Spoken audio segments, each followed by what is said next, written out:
ஓடி விளையாடு ஓய்ந்திருக்கலாகாது.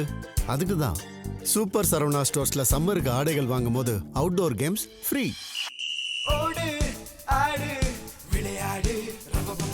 Super Saravana stores summer கோடையை கொண்டாடலாம்.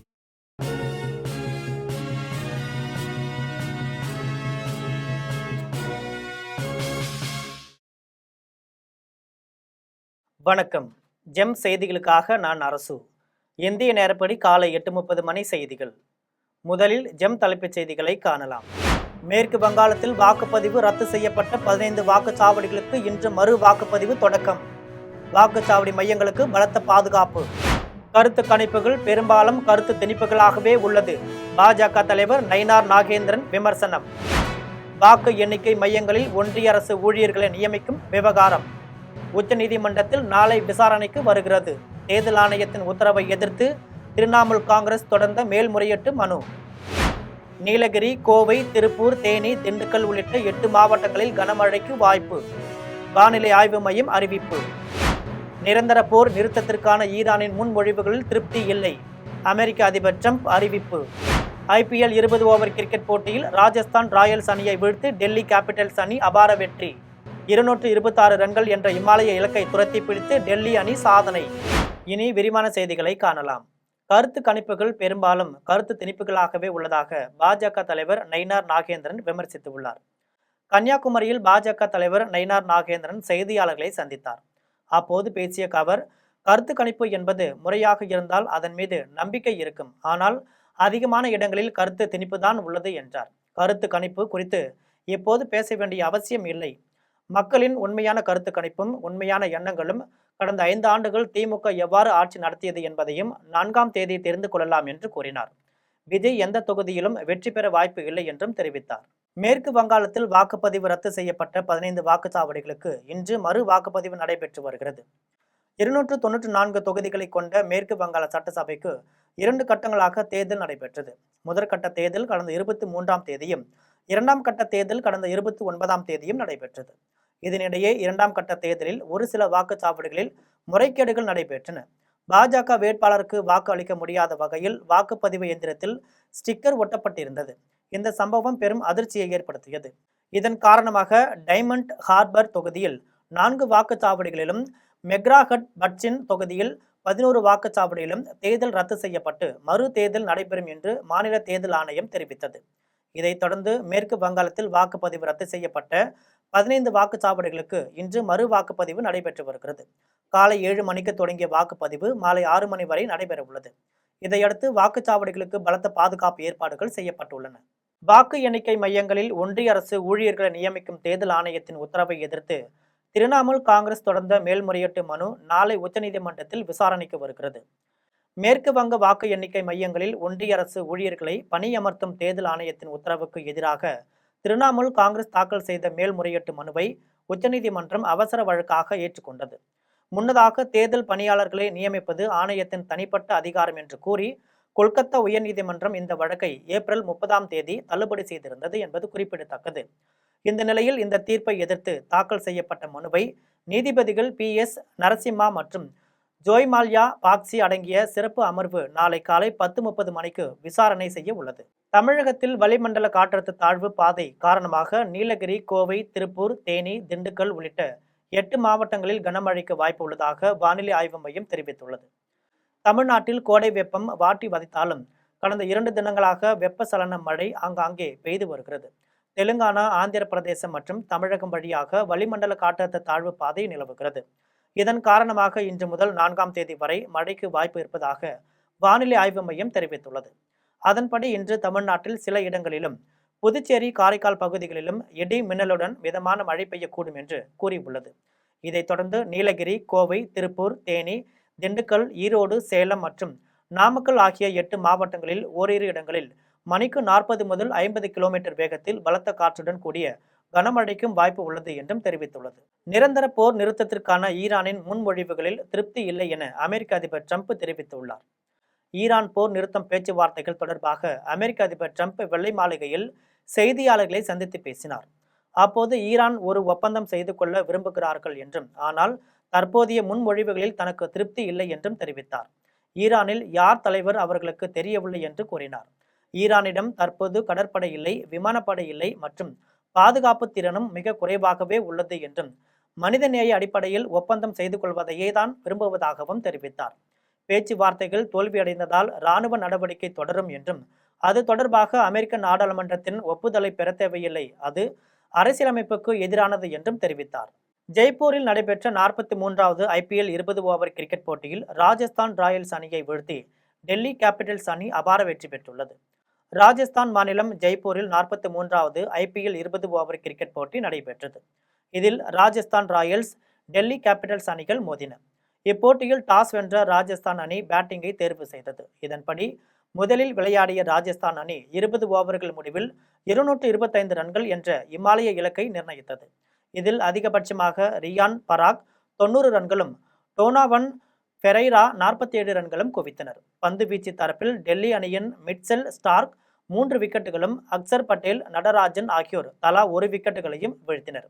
இதன் பின்னர் களமிறங்கிய டெல்லி அணி 19.1 ஓவர்களில் 3 விக்கெட்டுகள் இழப்பிற்கு 226 ரன்கள் எடுத்து அபார வெற்றி பெற்றது.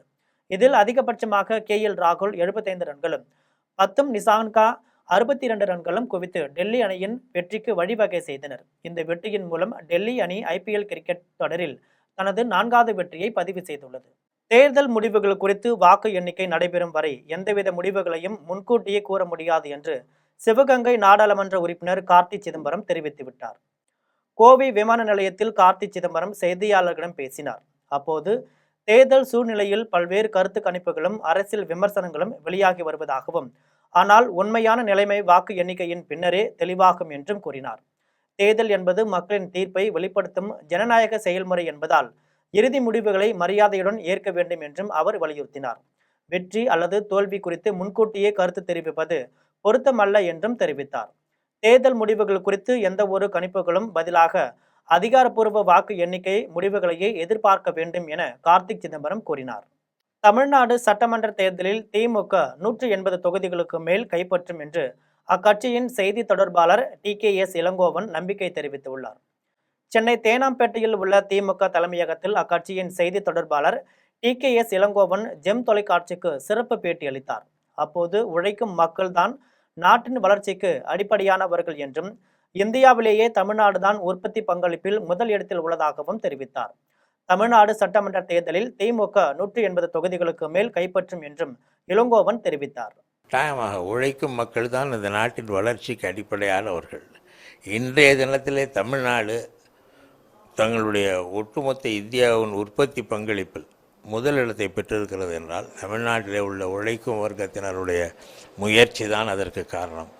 ஏனென்றால் எல்லா தரப்பிலும், ஒரு விவசாயமானாலும் சரி, வேறு தரப்பானாலும் சரி, எல்லா தரப்பிலும் உழைக்கும் வர்க்கத்தினர் சரியாக உழைத்தால் அதன் பலன் கிடைக்கும். அந்த அளவிலே இன்றைக்கு உழைப்பாளர்களின் உழைப்பால் தான் தமிழ்நாட்டிற்கு இந்த இடம், மொத்த உள்நாட்டு உற்பத்தியில் முதலிடத்தை பெறுகிற இந்த வாய்ப்பு தமிழக உழைப்பாளர்களின் மூலமாகத்தான் கிடைத்திருக்கிறது. பஞ்சாப் முதலமைச்சர் பகவந்த் மான் போதை நிலையில் சட்டப்பேரவை கூட்டத்தில் கலந்து கொண்டதாக பாஜக தலைவர் புல்கா குற்றம் சாட்டியுள்ளார். டெல்லியில் பாஜக தலைவர் புல்கா பஞ்சாப் முதலமைச்சர் பகவந்த் மான் போதை நிலையில் சட்டப்பேரவை கூட்டத்தில் கலந்து கொண்டது குறித்து செய்தியாளர்களிடம் பேசினார். அப்போது இந்த குற்றச்சாட்டுகளை முன்வைப்பது காங்கிரஸ் கட்சி மட்டுமல்ல, அனைத்து கட்சிகளும், ஏன் பொதுமக்களும் கூட இத்தகைய கூற்றுகளை தெரிவித்துள்ளனர் என்றார். இந்த குற்றச்சாட்டுகள் சட்டப்பேரவையிலும் குரு கிரந்த் சாஹிப் முன்னிலையில் நடைபெற்ற சமய கூட்டங்களிலும் பல்வேறு இடங்களில் உள்ள குருத்வாராக்களிலும் முன்வைக்கப்பட்டுள்ளன. இது முதல் முறையல்ல என்றும் தெரிவித்தார். பழனி முருகன் கோவிலில் மதுரை மத்திய தொகுதி அதிமுக கூட்டணி வேட்பாளரும் நடிகருமான சுந்தர் சி குடும்பத்துடன் சென்று வழிபாடு செய்துள்ளார். திண்டுக்கல் மாவட்டம் பழனி முருகன் கோவிலில் வழிபாடு செய்வதற்காக நடிகரும் இயக்குனருமான சுந்தர் சி, அவர் மனைவி நடிகை குஷ்பு, அவர்களின் மகள் ஜெயம் ரவியின் முன்னாள் மனைவி ஆர்த்தி, அவர் தாயார் சுஜாதா ஆகியோர் நேற்று பழனிக்கு வந்தனர். அவர்கள் தனியார் விடுதியில் சிறிது நேரம் ஓய்வு எடுத்த பின் பேட்டரி கார் மூலம் மின் இழுவை ரயில் வழியாக மலைக்கோவிலுக்கு சென்று வைதிகால் அலங்காரத்தில் முருகப்பெருமானை குடும்பத்துடன் தரிசனம் செய்தனர். கோவிலின் வெளிப்பிரகாரத்தில் நடிகர் சுந்தர் சி மனமுருக வேண்டிக் கொண்டார். பின்னர் கோவில் நிர்வாகம் சார்பில் அவர்களுக்கு பிரசாதங்கள் வழங்கப்பட்டது. பழனி கோவிலில் சுந்தர் சி, நடிகை குஷ்பு ஆகியோரை பார்த்த ரசிகர்கள் அவர்களுடன் செல்ஃபி எடுத்துக்கொண்டனர். பின்னர் செய்தியாளர்களிடம் பேசிய சுந்தர் சி, தனக்கு பழனிதான் பூர்வீக ஊர் என்றும் குலதெய்வம் முருகப்பெருமானை வணங்குவதற்கு அடிக்கடி வருவது வழக்கம்தான் என்றும் தெரிவித்தார். சென்னை சூப்பர் கிங் அணிக்கு எதிராக விளையாட ஆர்வமாக உள்ளதாக ஹைதராபாத் அணியின் தொடக்க வீரர் அபிஷேக் சர்மா தெரிவித்துள்ளார். சென்னை செம்மஞ்சேரியில் உள்ள தனியார் கல்லூரியில் வேலைவாய்ப்பு முகாமில் 3633 பேர் பல்வேறு நிறுவனங்கள் மூலம் நேரடி பணி வாய்ப்பை பெற்றனர். இதற்கான ஆணை வழங்கும் விழா பல்கலைக்கழகத்தில் வேந்தர் மரிய ஜீனா ஜான்சன் தலைமையில் நடைபெற்றது. இதில் இந்திய கிரிக்கெட் வீரர் அபிஷேக் சர்மா கலந்து கொண்டு பணி ஆணைகளை வழங்கினார். கல்லூரிகளுக்குள் நடைபெற்ற கிரிக்கெட் போட்டியில் வெற்றி பெற்றவர்களுக்கு கோப்பைகளை வழங்கினார். அப்போது பேசிய அபிஷேக் சர்மா சென்னை சூப்பர் கிங் அணிக்கு எதிராக விளையாட ஆர்வமாக இருப்பதாக கூறினார். கோவில்பட்டியில் உழைப்பாளர் நாள், நடிகர் அஜித்குமார் பிறந்தநாள் ஆகியவற்றையொட்டி கோடைக்காலத்தில் பொதுமக்களுக்கு தாகம் தீர்க்க மோர் குளிர்பானமும் வழங்கி அஜித் ரசிகர்களுக்கு பாராட்டுகள் குவிந்துள்ளன. உழைப்பாளர் நாள், நடிகர் அஜித்குமார் பிறந்தநாள் ஆகியவற்றையொட்டி தூத்துக்குடி மாவட்டம் கோவில்பட்டி இனாமணியாச்சி பேருந்து நிறுத்தம் அருகில் அஜித்குமார் ரசிகர்கள் சார்பில் பொதுமக்களுக்கு இலவசமாக குடிநீர், மோர், குளிர்பானங்கள், இனிப்புகள் ஆகியவற்றை வழங்கினர். பொதுமக்கள், பேருந்துக்காக காத்திருந்த பயணிகள், பேருந்தில் பயணித்த பயணிகள் ஆகியோருக்கு இலவசமாக குடிநீர், மோர், குளிர்பானங்கள் மற்றும் இனிப்புகள் ஆகியவற்றை அஜித் ரசிகர்கள் வழங்கினர்.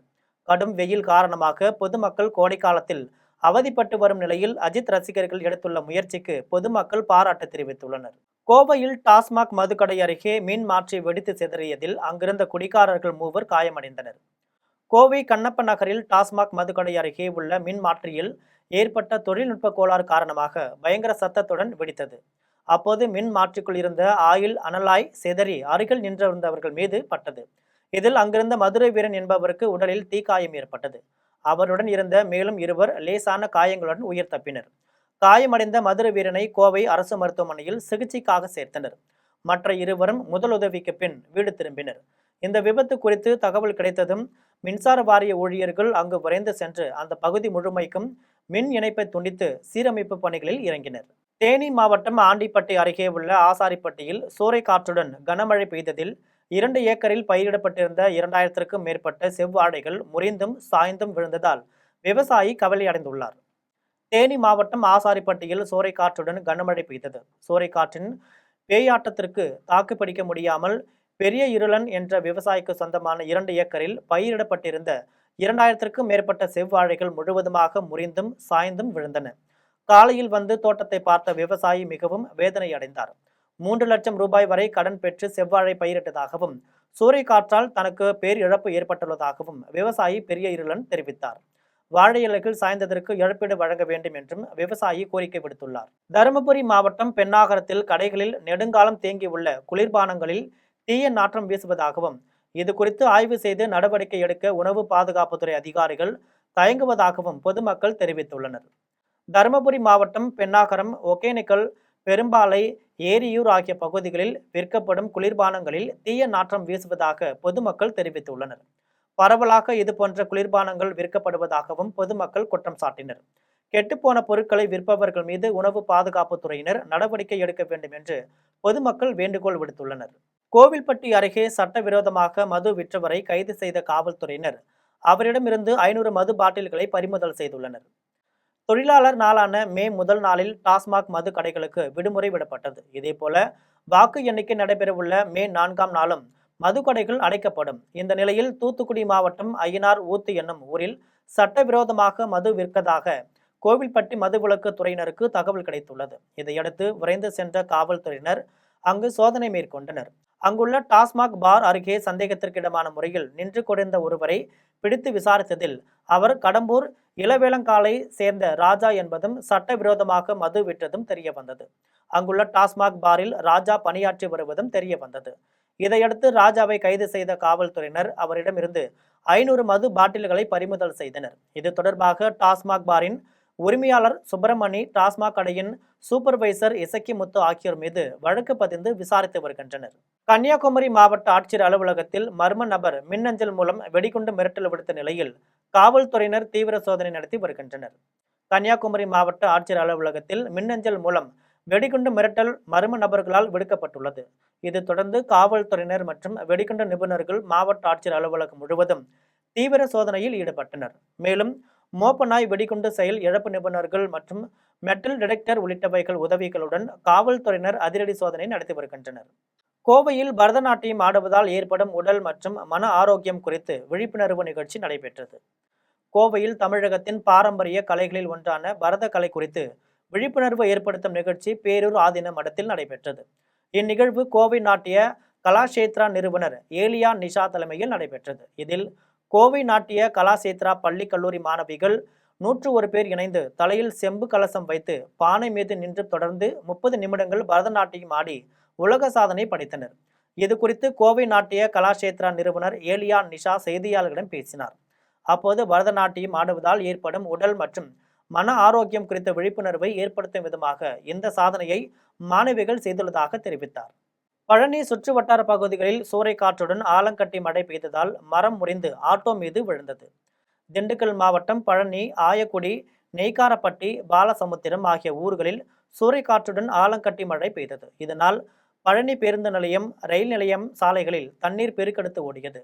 இடும்பன் குளம் பகுதியில் பாத யாத்திரை வந்த பக்தர்கள் மழைக்காக ஒதுங்கியிருந்த தகர செட்டு திடீரென கவிழ்ந்து பக்தர் மீது விழுந்ததில் 5 சிறுவர்கள் உள்ளிட்ட 18 பக்தர்கள் காயமடைந்தனர். இந்த நிலையில் அதே இடும்பன் குளம் பகுதியில் மாஸ்டர் பேக்கரி என்ற தேநீர் கடை முன்பு இருந்த மரம் சூறைக்காற்றில் முறிந்து கடை முன் நின்ற ஆட்டோ மீது விழுந்தது. நாமக்கல்லில் நடந்த தேசிய முட்டை ஒருங்கிணைப்பு குழு கூட்டத்தில் முட்டை கொள்முதல் விலையை ₹5.40 உயர்த்தி உள்ளனர். நாமக்கல் மாவட்டத்தில் 1100க்கும் மேற்பட்ட கோழி பண்ணைகள் இயங்கி வருகின்றன. இங்கு சுமார் 4 கோடி முட்டை இன கோழிகள் வளர்க்கப்பட்டு வருகின்றன. இதன் மூலம் நாள் ஒன்றுக்கு ஏறத்தாழ 3 கோடி முட்டைகள் உற்பத்தி செய்யப்பட்டு வருகிறது. நாமக்கல் மண்டலத்தில் முட்டை கொள்முதல் விலை ₹5.35 இருந்து வந்தது. இந்த நிலையில் நாமக்கல்லில் நடந்த தேசிய முட்டை ஒருங்கிணைப்பு குழு கூட்டத்தில் அதன் விலையை 5 காசுகள் உயர்த்த முடிவு செய்தனர். இதன் மூலம் முட்டை கொள்முதல் விலை ₹5.40 உயர்ந்து உள்ளது. மேலும் சென்னையில் ₹5.90 முட்டை விலை நிர்ணயம் செய்யப்பட்டுள்ளது. திருவண்ணாமலையில் சித்திரை பௌர்ணமியையொட்டி சிறப்பு ரயில்கள் இயக்கப்பட்ட நிலையில் ரயில்வே காவல்துறையினர் பயணிகளை ஒழுங்குபடுத்தி ரயிலில் ஏற்றி அனுப்பினர். சித்திரை பௌர்ணமி நாளில் திருவண்ணாமலை அண்ணாமலையார் கோவிலில் வழிபாடு செய்யவும் மலையை வலம் வரவும் தமிழ்நாட்டின் பல்வேறு மாவட்டங்களிலிருந்தும் ஆந்திரா, கர்நாடக மாநிலங்களில் இருந்தும் லட்சக்கணக்கான பக்தர்கள் வந்திருந்தனர். வழிபாட்டை முடித்த பக்தர்கள் விழுப்புரத்தில் இருந்து திருவண்ணாமலை, காட்பாடி வழியாக திருப்பதி செல்லும் விரைவு ரயிலில் செல்வதற்காக ரயில் நிலையத்தில் குவிந்தனர். ரயில்வே நிர்வாகம் சார்பில் 8 சிறப்பு ரயில்களை இயக்கியதுடன் கூடுதல் பெட்டிகளும் இணைத்திருந்தனர். இருந்தாலும் ரயிலில் இருந்த பயணிகளை இறக்க விடாமலும் வெளியே உள்ள பயணிகளை ஏற விடாமலும் ஒருவரை ஒருவர் முண்டியடித்துக் கொண்டிருந்தனர்.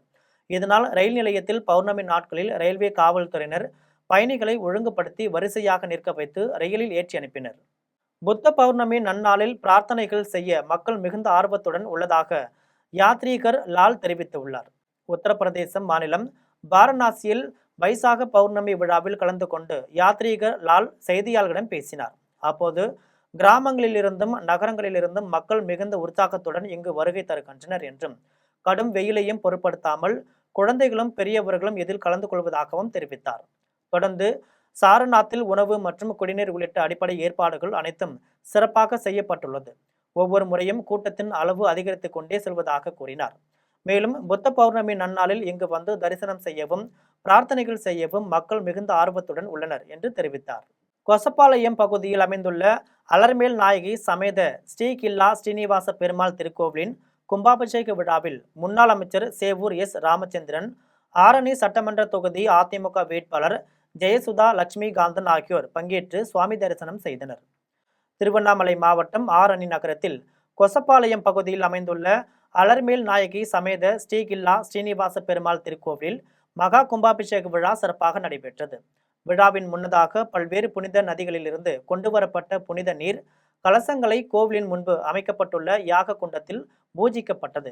அதனைத் தொடர்ந்து யாகத்தில் பூஜிக்கப்பட்ட புனித நீர் கலசங்களை பட்டாச்சாரியர்கள் மேலத்தாள வாத்தியங்களுடன் கோவிலை வலம் வந்த பின்னர் கோவிலின் கோபுரத்திற்கு புனித நீரை எடுத்து சென்று கலசத்தின் மீது ஊற்றி கும்பாபிஷேகத்தை சிறப்பாக நடத்தினர். அதன் பின்னர் கோவிலில் திரண்டிருந்த பொதுமக்கள் மீது புனித நீரை தெளித்தனர். கும்பாபிஷேக விழாவில் முன்னாள் அமைச்சர் சேவூர் எஸ். ராமச்சந்திரன், ஆரணி சட்டமன்ற தொகுதி அதிமுக வேட்பாளர் ஜெயசுதா லட்சுமிகாந்தன் உள்ளிட்ட கழக நிர்வாகிகள் மற்றும் ஏராளமான பொதுமக்கள் கலந்து கொண்டு கோவிந்தா கோவிந்தா என முழக்கங்கள் எழுப்பியவாறு அலர்மேல் நாயகி சமேத ஸ்ரீகில்லா ஸ்ரீனிவாச பெருமாளை வழிபட்டனர். பொன்னேரியில் ஸ்ரீஹரி கிருஷ்ண பெருமாள் கோவில் சித்திரை திருவிழாவிற்கான கொடியேற்றத்தில் பெரும் திரளான பக்தர்கள் பங்கேற்றனர். திருவள்ளூர் மாவட்டம் பொன்னேரியில் ஸ்ரீஹரி கிருஷ்ண பெருமாள் கோவில் உள்ளது. சித்திரை திருவிழாவை முன்னிட்டு கொடியேற்றம் தொடங்கியது. இதனையொட்டி சவுந்தரவள்ளி தாயாருக்கு அருள்மிகு ஸ்ரீஹரி கிருஷ்ண பெருமாளுக்கும் சிறப்பு அபிஷேக அலங்கார தீப ஆராதனைகள் நடைபெற்றது. இதனைத் தொடர்ந்து மங்கள வாத்தியம் முழங்க வேத மந்திரங்களை ஓதியபடி பட்டாச்சாரியார்கள் கொடிமரத்தில் சித்திரை கொடியப்பட்டதை ஏற்றி வைத்தனர். இதையடுத்து கொடிமரத்திற்கு சிறப்பு வழிபாடு நடத்தப்பட்டு மகா தீப ஆராதனை நடைபெற்றது. பின்னர் எம்பெருமாள் கிருஷ்ண பரமஹாந்த அலங்கரிக்க பல்லக்கில் எழுந்தருளி நகர் வீதி உலா புறப்பாடு சென்றார். இதில் திரளான பக்தர்கள் கலந்து கொண்டனர். மயிலாடுதுறையில் சித்ரா பௌர்ணமியை முன்னிட்டு ஸ்ரீ பாலமுருகன் ஆலயத்தில் நூதன காவடி திருவிழா வெகு விமர்சையாக நடைபெற்றது.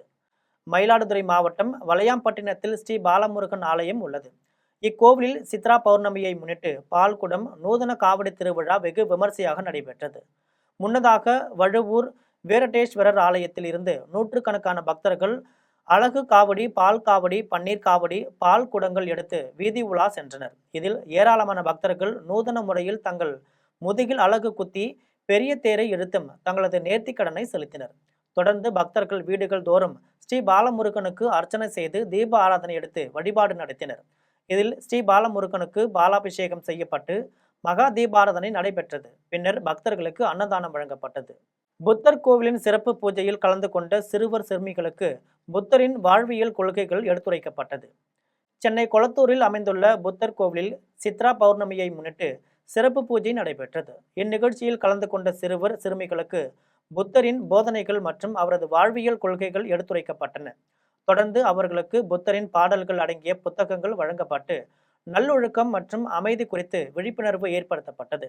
இவ்விழா பக்தி உணர்வை மட்டுமின்றி சமூக ஒற்றுமை மற்றும் பொதுமக்கள் பங்கேற்ற பின் முக்கியத்துவத்தையும் வெளிப்படுத்தும் வகையில் அமைந்துள்ளது. காரைக்கால் திருநள்ளாறு தர்பாரேணீஸ்வரர் கோவில் திருவிழா தேர்கால் முகூர்த்த நிகழ்ச்சியில் ஏராளமான பக்தர்கள் கலந்து கொண்டனர். திருநள்ளாறு தர்பாரேணீஸ்வரர் கோவில் பந்தர்கால் முகூர்த்தம் ஏப்ரல் 23ஆம் நாள் நடைபெற்றது. தேரோட்டத்திற்கான தேர்கால் முகூர்த்தம் நேற்று நடைபெற்றது. தேரோட்டத்தை முன்னிட்டு 5 தேர்களுக்கான கால்கள் நாட்டும் நிகழ்ச்சி நடைபெற்றது. கொடிமரத்து விநாயகருக்கு மஞ்சள், பால், சந்தனம் உள்ளிட்ட திரவியங்களால் சிறப்பு அபிஷேகம் நடைபெற்றது. அதனைத் தொடர்ந்து தேர்கால்களுக்கும் கொடிமரத்து விநாயகருக்கும் தீபாராதனை நடைபெற்றது. 5 தேர்களுக்கான கால்கள் ஊன்றப்பட்டன. நிகழ்ச்சியில் ஆட்சியரும் ஆலய தனி அதிகாரியுமான இசிதா ரதி, ஆலய நிர்வாக அதிகாரி சுப்பிரமணியன் உள்ளிட்ட ஏராளமான பக்தர்கள் கலந்து கொண்டு தரிசனம் செய்தனர். சென்னை தண்டையார்பேட்டை நேதாஜி நகரில் அமைந்துள்ள அருள்கோட்டம் முருகன் கோவிலில் சித்திரை பௌர்ணமி நாளில் பால்குட ஊர்வலம் நடைபெற்றது. சென்னை தண்டையார்பேட்டை நேதாஜி நகரில் பர்மா தமிழர்களால் நிறுவப்பட்ட அருட்கோட்டம் முருகன் கோவிலில் சித்திரை பௌர்ணமி திருவிழா கடந்த வாரம் கொடியேற்றத்துடன் தொடங்கியது. திருவிழாவில் நேற்று பால்குட ஊர்வலம் நடைபெற்றது. குழந்தைகள் முதல் பெரியவர்கள் வரை ஆர்வத்துடன் கலந்து கொண்டு காவடி எடுத்து நேர்த்திக்கடன் செலுத்தினர். சுந்தர விநாயகர் கோவிலிலிருந்து காவடி புறப்பட்டு முருகன் கோவிலுக்கு சென்றனர். கரும்பில் தொட்டில் கட்டி பிறந்த குழந்தையை தொட்டிலில் போட்டு நேர்த்திக்கடனை செலுத்தினர். திருவண்ணாமலை மாவட்டம் அள்ளியாலமங்கலம் பாஞ்சாலி அம்மன் ஆலயத்தில் தீமிதி திருவிழாவில் பக்தர்கள் கலந்து கொண்டு தீ மிதித்தனர். திருவண்ணாமலை மாவட்டம் போலூர் அடுத்த அள்ளியாலமங்கலம் பாஞ்சாலி அம்மன் ஆலயத்தில் துரியோதனன் படுகளம், அக்னி வசந்த விழா உள்ளிட்ட நிகழ்ச்சிகள் நடைபெற்றன. இறுதி நாளான நேற்று தருமர் பட்டாபிஷேகம் நடைபெற்றது. இந்நிகழ்வில் சுற்று வட்டார பகுதிகளான அள்ளியாலமங்கலம், போலூர், மட்டைப்பிரையூர், மண்டகுளத்தூர், செம்மியமங்கலம், அலங்காரமங்கலம், கொம்மானந்தல் ஆகிய ஊர்களைச் சேர்ந்த திரளான பக்தர்கள் கலந்து கொண்டு சாமி தரிசனம் செய்தனர். கோவில் நிர்வாகம் சார்பில் பக்தர்களுக்கு அன்னதானம் வழங்கப்பட்டது. புதுக்கோட்டை மாவட்டம் ஆலங்குடி அருகே கல்லாலங்குடி முத்துமாரியம்மன் கோவிலில் முளைப்பாரி எடுத்து மேளதாளங்கள் முழங்க ஊர்வலமாக சென்று நேர்த்திக்கடன் செலுத்தினர். புதுக்கோட்டை மாவட்டம் கல்லாலங்குடி முத்துமாரியம்மன் கோவிலில் திருவிழா சென்ற வாரம் பூச்சொரிதலுடன் தொடங்கியது. சித்திரை பௌர்ணமியை முன்னிட்டு 1000க்கும் மேற்பட்ட பெண்கள் கரகத்தையும் முளைப்பாரியையும் தலையில் சுமந்தவாறு ஊர்வலமாக கோவிலுக்கு வந்து வேண்டுதலை நிறைவேற்றினர். இந்த ஆண்டு நல்ல மழை பெய்து வேளாண்மை செழிக்கவும் நோய் நொடியின்றி மக்கள் வாழவும் வேண்டி இந்த முளைப்பாரி எடுப்பு நடைபெற்றது. திருவிழாவில் 1000க்கும் மேற்பட்ட பெண்கள் தலையில் முளைப்பாரியை சுமந்தவாறு ஊர்வலமாக வந்த காட்சி காண்பவர்களை கவர்ந்தது. திருவண்ணாமலை மாவட்டம் காம்பட்டு மரகத அங்காளி அம்மன் ஆலயத்தில் சித்ரா பௌர்ணமி நாளில் பெண்கள் பால்குடம் எடுத்து வழிபட்டனர். போலூர் அடுத்த காம்பட்டு மரகத அங்காளி அம்மன் ஆலயத்தில் சித்ரா பௌர்ணமி நாளில் பெண்கள் நோம்பிருந்து பால்குடம் எடுத்தனர். பிள்ளையார் கோவிலிலிருந்து தொடங்கிய ஊர்வலம் முக்கிய வீதிகள் வழியாக சென்று மரகத அங்காளி அம்மன் ஆலயத்தில் முடிவடைந்தது. பின்னர் சிறப்பு அபிஷேகங்கள், அலங்காரங்கள் செய்து தீப ஆராதனை காண்பிக்கப்பட்டது. இந்நிகழ்வில் அணியாலை காம்பட்டு, பாடகம், போலூர், பெலாசூர் ஆகிய ஊர்களை சேர்ந்த பக்தர்கள் கலந்து கொண்டு தரிசனம் செய்தனர். காஞ்சிபுரம் சித்திரகுப்தர் கோவிலில் சித்திரை பௌர்ணமி நாளில் நடைபெற்ற திருக்கல்யாணத்தில் 1000க்கும் மேற்பட்ட பக்தர்கள் கலந்து கொண்டனர். உலகில் உள்ள ஜீவராசிகளின் பாவ புண்ணிய கணக்குகளை எழுதுபவராக கருதப்படுபவர் சித்திரகுப்த சுவாமி. சித்திரகுப்த சுவாமிக்கு இந்தியாவில் வேறு எங்கும் கோவில்கள் இல்லாத நிலையில் புண்ணிய நகரம், முக்தி தரும் நகரம் காஞ்சிபுரத்தில் கோவில் உள்ளது. இந்த கோவிலில் சித்திர பௌர்ணமி நாளில் கர்ணகி உடனுரை சித்திரகுப்தர் சுவாமிக்கு திருக்கல்யாணம் நடைபெற்றது. பக்தர்கள் தங்கள் பாவ கணக்கை நீக்கி புண்ணிய கணக்கை சேர்த்துக் கொள்வதற்காக புதிய நோட்டுகளையும் பேனாக்களையும் சுவாமிக்கு வழங்கி வழிபட்டனர். ஆலமரத்தூர் கிராமத்தில் அமைந்துள்ள ஸ்ரீ வீரமாத்தியம்மன் திருக்கோவிலில் சித்ரா பௌர்ணமியை முன்னிட்டு பால்குட ஊர்வலம் நடைபெற்றது. தருமபுரி மாவட்டம் ஆலமரத்தூர் கிராமத்தில் அமைந்துள்ள ஸ்ரீ வீரமாத்தியம்மன் திருக்கோவிலில் விநாயகர், சப்த கன்னிகள், நவகிரகங்கள், காவல் தெய்வமான கருப்பசாமி ஆகிய தெய்வங்களுக்கு சன்னதிகள் உள்ளன. இக்கோவிலில் பால்குட ஊர்வலம் நடைபெற்றது. முன்னதாக பெத்தானூரில் அமைந்துள்ள தொந்தி விநாயகர் நாகாவதி ஆற்றங்கரையிலிருந்து ஆண்களும் பெண்களும் பம்பை மேளதாள வாத்தியங்களும் முழங்க ஸ்ரீ வீரமாத்தியம்மன் கோவிலுக்கு பால்குடம் எடுத்து வந்தனர். அதன் பின்னர் இரவு கணபதி ஹோமம், நவகிரக ஹோமம், சப்தி கண்ணகிகள் ஹோமம், கருப்பசாமி ஹோமம் நடைபெற்றது. அதன் பின்னர் ஸ்ரீ வீரமாத்தியம்மனுக்கு பால், தேன், தயிர், இளநீர், சந்தனம், குங்குமம் உள்ளிட்ட 12 வகையான திரவியங்களால் அபிஷேகம் செய்யப்பட்டு பச்சை நிற ஆடையாலும் மலர்களாலும் ஆபரணங்களாலும் அலங்காரம் செய்யப்பட்டு சிறப்பு பூஜை நடைபெற்றது. விழாவில் சதீஷ்குமார் சாஸ்திரி, ஹரிபிரசாத் சாஸ்திரிகள் சிறப்பு பூஜைகள் செய்து ஸ்ரீ வீரமாத்தியம்மனை வழிபட்டனர். விழாவில் கலந்து கொண்ட பக்தர்களுக்கு அன்னதானம் வழங்கப்பட்டது. திருவாதவூரில் அமைந்துள்ள திருமறைநாதர் வேதநாயகியம்மன் திருக்கோவிலில் வைகாசி திருவிழாவை முன்னிட்டு முகூர்த்த கால் நடும் நிகழ்ச்சி நடைபெற்றது. மதுரை மாவட்டம் மேலூர் அருகே மாணிக்க வாசகர் பிறந்த இடமான திருவாதவூரில் 1000 ஆண்டுகளுக்கு மேல் பழமை வாய்ந்த திருமறைநாதர் தேவநாயகியம்மன் திருக்கோவிலில் அமைந்துள்ளது. இக்கோவிலில் வைகாசி திருவிழாவிற்காக சிவாச்சாரியார்கள் முன்னிலையில் முகூர்த்த காலுக்கு சிறப்பு பூஜைகள் செய்யப்பட்டு முகூர்த்த கால் நடப்பட்டது. விழாவில் அறங்காவலர் குழு தலைவர் ருக்மணி, பழனிவேல் ராஜன், உறுப்பினர்கள் செல்லையா, சுப்புலட்சுமி, சீனிவாசன், மீனா, இணை ஆணையர் சுரேஷ், உதவி ஆணையர் லோகநாதன், பேஷ்கார், ஜெயபிரகாஷ், சீனிவாசன், முன்னாள் துணை சேர்மன் முருகன் மற்றும் சிவபக்தர்கள் கலந்து கொண்டு திருமறைநாதர் தேவநாயகியம்மனை வழிபட்டனர். மீண்டும் ஜெம் தலைப்புச் செய்திகள். மேற்கு வங்காளத்தில் வாக்குப்பதிவு ரத்து செய்யப்பட்ட 15 வாக்குச்சாவடிகளுக்கு இன்று மறு வாக்குப்பதிவு தொடக்கம். வாக்குச்சாவடி மையங்களுக்கு பலத்த பாதுகாப்பு. கருத்து கணிப்புகள் பெரும்பாலும் கருத்து திணிப்புகளாகவே உள்ளது. பாஜக தலைவர் நயினார் நாகேந்திரன் விமர்சனம். வாக்கு எண்ணிக்கை மையங்களில் ஒன்றிய அரசு ஊழியர்களை நியமிக்கும் விவகாரம் உச்சநீதிமன்றத்தில் நாளை விசாரணைக்கு வருகிறது. தேர்தல் ஆணையத்தின் உத்தரவை எதிர்த்து திரிணாமுல் காங்கிரஸ் தொடர்ந்த மேல்முறையீட்டு மனு. நீலகிரி, கோவை, திருப்பூர், தேனி, திண்டுக்கல் உள்ளிட்ட 8 மாவட்டங்களில் கனமழைக்கு வாய்ப்பு. வானிலை ஆய்வு மையம் அறிவிப்பு. நிரந்தர போர் நிறுத்தத்திற்கான ஈரானின் முன்மொழிவுகளில் திருப்தி இல்லை. அமெரிக்க அதிபர் ட்ரம்ப் அறிவிப்பு. IPL 20 ஓவர் கிரிக்கெட் போட்டியில் ராஜஸ்தான் ராயல்ஸ் அணியை வீழ்த்தி டெல்லி கேபிட்டல்ஸ் அணி அபார வெற்றி. 226 ரன்கள் என்ற இமாலய இலக்கை துரத்தி பிடித்து டெல்லி அணி சாதனை. இத்துடன் ஜெம் செய்திகள் நிறைவடைகின்றன. மீண்டும் ஜெம் செய்திகள் மதியம் 1:30 மணிக்கு. உடனுக்குடன் செய்திகளை காண gemlive.tv என்ற இணையதளத்தில் இணைந்திருங்கள். நன்றி, வணக்கம்.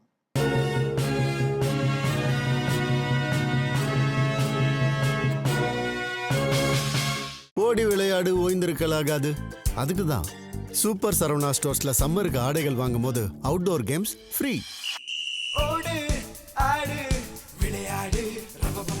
சூப்பர் சரவணா ஸ்டோர்ஸ் சம்மர் கோடையை கொண்டாடலாம்.